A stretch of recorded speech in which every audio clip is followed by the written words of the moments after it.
2022 সালে কক্সবাজার সদরের পিএমখালীর আলোচিত মোর্শেদ আলী প্রকাশ মোর্শেদ বলি হত্যা মামলার চার্জ গঠন হয়েছে। মঙ্গলবার অতিরিক্ত জেলা ও দায়রা জজ প্রথম মহিউদ্দিন মুরাদের আদালতে মোর্শেদ হত্যা মামলার 27 আসামির মধ্যে 25 জনের বিরুদ্ধে অভিযোগ গঠন হয়েছে। জানা যায়, বাকি 2 আসামির বয়স 18 বছরের নিচে হওয়ায় শিশু আদালতে তাদের বিচার হবে।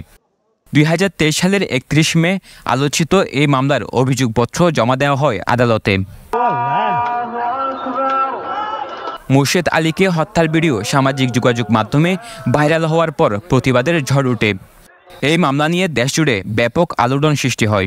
গেল 2022 সালের 7 এপ্রিল রমজান মাসে বিকেল 4:30টার দিকে পানির সেচ প্রকল্পের বিরোধে জের ধরে মোর্শেদ আলীকে দিবালোকে প্রকাশ্যে পরিকল্পিতভাবে হত্যা করা হয়। ইফতার কিনতে পিএমখালীর চেরেঙ্গর বাজারে গেলে পূর্ব থেকে অবস্থান নেয়া সন্ত্রাসীরা মোর্শেদ আলীকে কুপিয়ে হাতুড়ি দিয়ে পিটিয়ে হত্যা করে। পরে ওই দিন রাত 8টার দিকে কক্সবাজার সদর হাসপাতালে চিকিৎসাধীন অবস্থায় মারা যান মোর্শেদ আলী। পরে 2022 সালের 9 এপ্রিল নিহতের ভাই জাহেদ আলী বাদী হয়ে 27 জনের বিরুদ্ধে মামলা দায়ের করেন। সরওয়ার সাকিব, পেনুয়া নিউজ।